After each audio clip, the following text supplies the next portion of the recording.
If you're running a business, you know you're constantly making these tough calls, right? About pricing, costs, and sales. How do you really know if that new ad campaign is a smart move?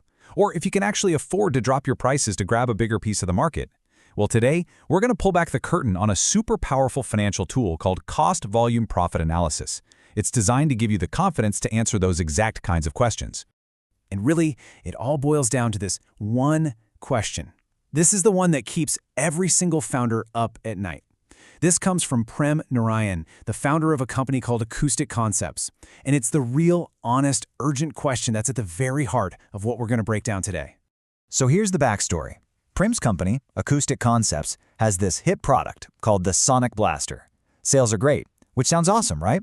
But with that growth comes a whole new level of complexity. The stakes get higher, and the big questions, they get a lot harder to answer. You see, he's moved past just surviving, just keeping the lights on. Now, he has to think about long-term strategy, and that means he's staring down some major financial decisions that could either launch his company into the stratosphere or, send it into a tailspin. And just look at these questions. I mean, they're the classics, aren't they? Your sales team wants more money for ads, but is it really going to pay off? They're also thinking about dropping the price to sell more, but will that extra volume actually make up for the money you lose on each sale? And then there's the big one, the one that's always in the back of your mind. What's our safety net? How big of a hit can we actually take before things get really, really ugly? To answer these, you just can't rely on gut feelings. The key, the real secret, is to look at your financials in a completely different way, a way that your traditional income statement just doesn't show you. Let's dig into how this works. Okay, this right here is the contribution income statement for Acoustic Concepts. And what's so powerful about it is its simplicity. It separates costs not by department, but by how they behave. You see sales at the top, then you subtract something called variable expenses to get your contribution margin. After that, you subtract your fixed expenses to finally get your profit. This simple little change in perspective, it's the foundation for everything. So what are these two kinds of costs? Well, think of fixed costs like your rent and your key salaries. They're the bills you have to pay every single month, no matter what. They don't care if you sell one speaker or 1,000. Variable costs, on the other hand, are tied directly to what you make. The more speakers you build, the more you spend on materials and parts. Nailing this difference is everything. Because once you've split your costs this way, something really interesting happens. A key number emerges. A number so powerful, it can actually help you answer every single one of those tough questions we saw just a minute ago. All right, let's find it together.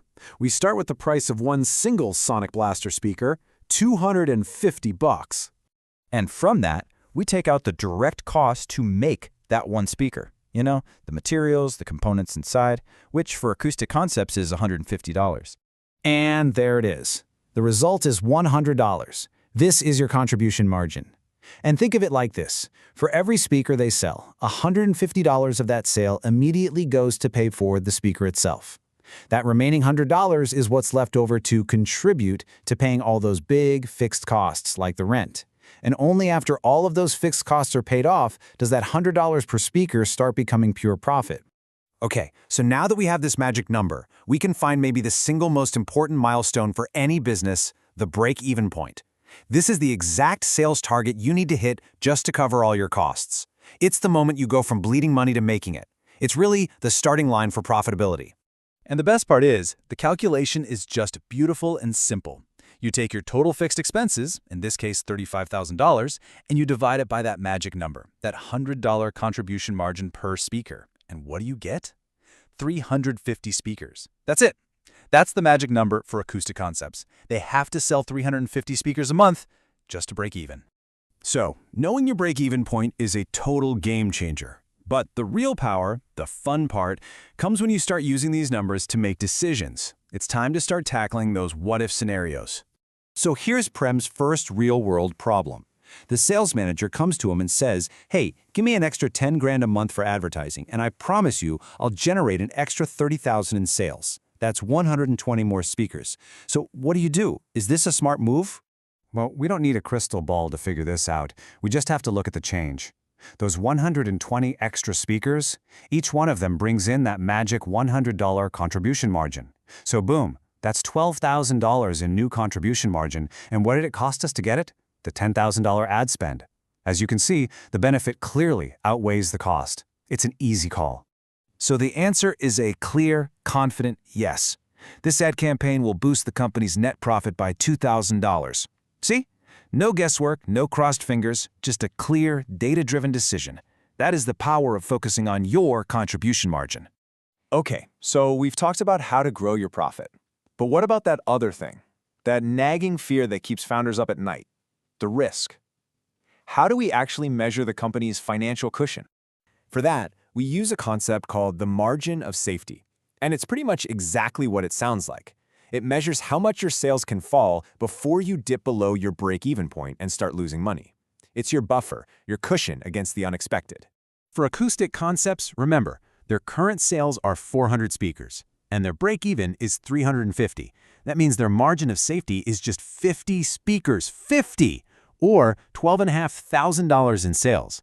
I mean, that is a razor-thin margin. A small dip in sales, and suddenly they're in the red.